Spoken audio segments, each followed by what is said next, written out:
Hey, what's up, fam? Antonio Starr here, Auto Broker Mastery, First Generation Motors. And today, I'm gonna show you everything you need to know before you blow all your tax money on that bad car. Let's go.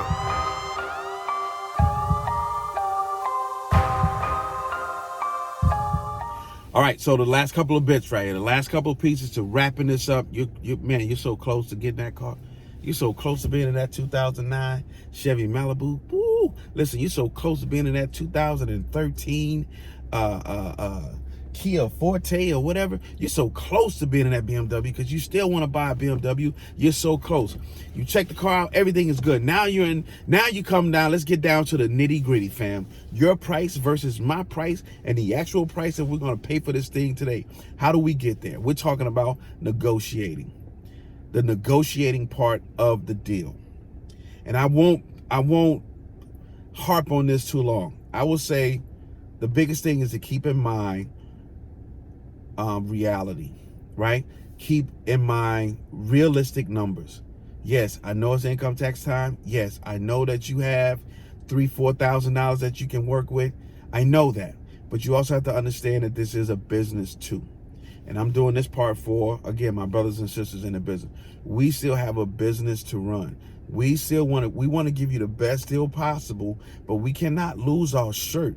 We cannot lose in the deal in order for you to win. We have to win and win. We have to win and win. Now, don't sell yourself short. If you have a budget and you've done all your due diligence, stick to your budget.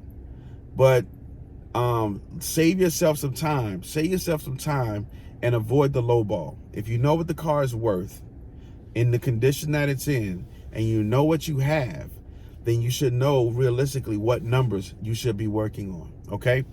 But that's not saying don't negotiate it down. If the car is worth $3,500 and you have, $3,500, but you're like, hey, what else can we do? Can we bring it down to 32? That's realistic. That's being realistic. But a $3,500 car, and you say, hey, how can I get this for $2,000 or something, asinine like that? You're not going to have a good deal. It's going to be a waste of everybody's time. It's going to be a waste of everybody's time. So you come to an agreement. Hypothetically, you come to an agreement on the deal. It was listed for $35,000. They sell it to you for $3,000. Boom, it's great. Now we go back to what I was telling you about the fees and everything. The fees. You can negotiate, and I say negotiate hard on the fees. Like, fam, what are your documentation fees? You're charging $299 for documentation fees? What can we do with that?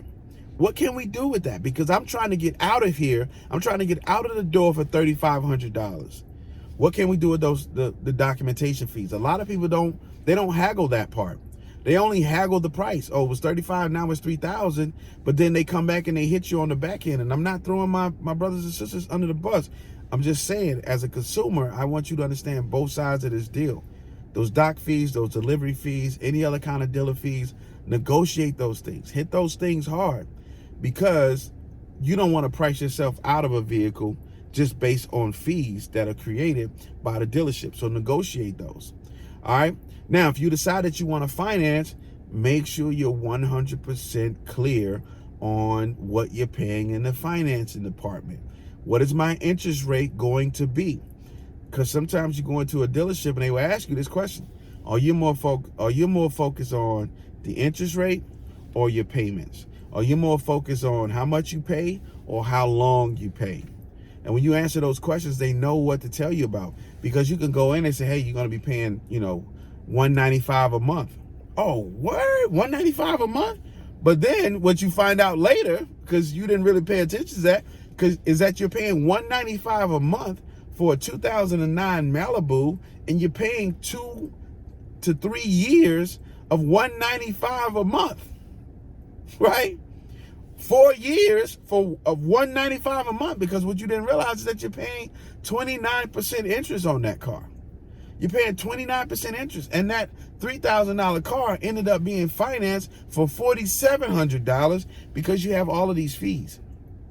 So be clear on what you want to do. Be clear on your numbers.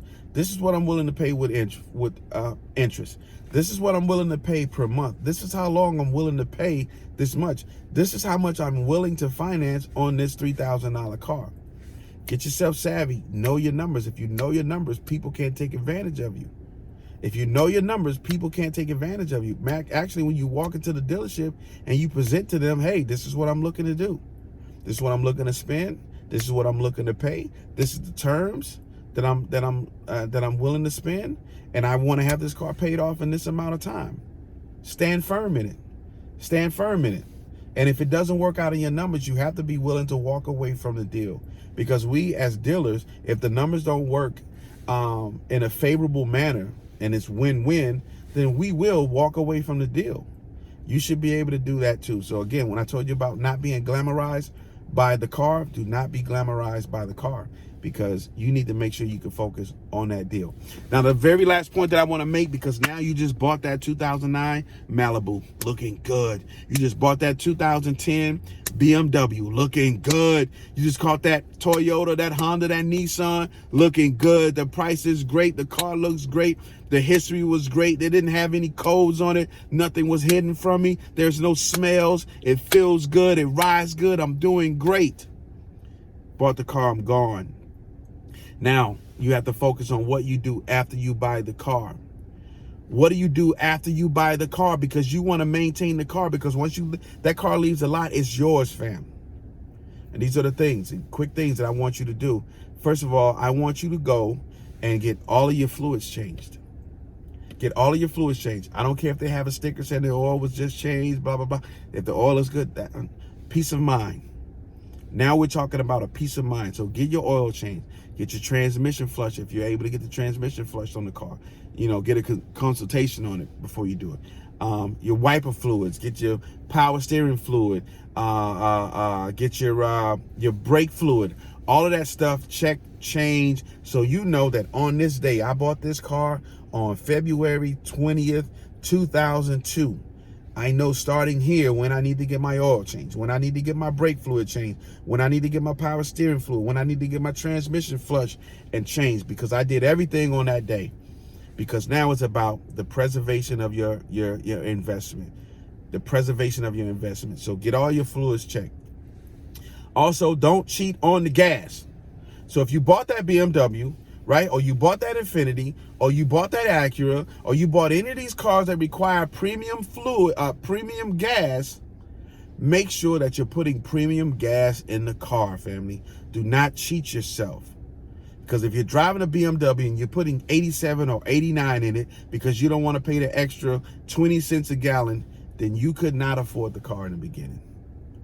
You could not afford the car in the beginning. And one of the first things I told you in this series was the fact that you had to account for the maintenance on the vehicle. And if you can't afford the maintenance, you can't afford the vehicle. Don't cheat yourself on the fuel, because that will be the quickest thing to get you on the side of the road. And if you go bad fuel and you got bad fuel in there for the first 2-3 months and the engine starts shaking and vibrating and shutting down on you, what you're going to do, you're going to have the notion to go back to the dealership and say, hey, you sold me a bad car. Or you're going to go on Google and say, hey, this guy sold me a bad car. It lasted 3 months. But what you didn't say is that, hey, instead of me putting premium in, I was putting 87 octane from the cheapest gas station that I could find. Do your due diligence. It's all about preservation of the car. And then the last thing is just keeping up with the maintenance. We already said, if you change all the fluids on the same day, you know when it's time to do the maintenance. You know when it's time to take care of that car. So take care of your car, because what I don't want to see is you back here next year watching my 2021 video saying, hey, let me see what I need to do to make sure I get a better car this year. Next year, I want you to be able to enjoy your income tax returns on something else. Next year, I want you to be able to invest your income tax returns into something that's going to bring you money, that's going to bring a return on your money, and not just buying new cars every single year. Cool. Listen, I appreciate you guys sticking with me through this entire thing, this entire process. I know it was a lot of information, but I'm telling you that if you're armed with the information and you apply the information appropriately, you will be able to get you a car this year with your hard-earned tax money that's going to last a very long time, and it's going to create a great experience for you. You're going to be happy for a long time. Listen, hopefully you like this video in the beginning. Hopefully you've already subscribed to our page. Hopefully you've already hit the bell notification. And like I said, at the end, if you didn't get value, you could take all of that away. So if you didn't get value, Let me know in the comments. If you got value, let me know in the comments. Thumbs up, thumbs down, I don't care. Just interact with me. Interact with me, because I want to make sure that it's touching someone, that it's affecting someone, that it's helping someone. And if it doesn't help you, let me know, because we want to get better. Antonio Starr, this is the Auto Broker Mastery course, but we are also First Generation Motors, and we are also, more importantly than anything else, here for you, the consumer, to help you have the greatest experience when it comes to buying these cars. Tell a friend to tell a friend. If you know someone, send them the link to these videos, and let's help someone be great and buy great. Y'all have a good one. Peace. Yo, did you like that? Did you like that content? Was it valuable? If it was valuable for you, I need you to do 3 things. 1, I need you to like the video right now. I need you to subscribe to this page right now. And I need you to hit that notification bell so you can be alerted every time we drop new content at Auto Broker Mastery. Also, I need you to hit the link in the description. It's going to take you to our Auto Broker Mastery website, where we're going to give you a 5-day, no obligation, free training, real training, that's going to show you how to launch your auto broker business. Come back tomorrow for more content. Antonio Starr.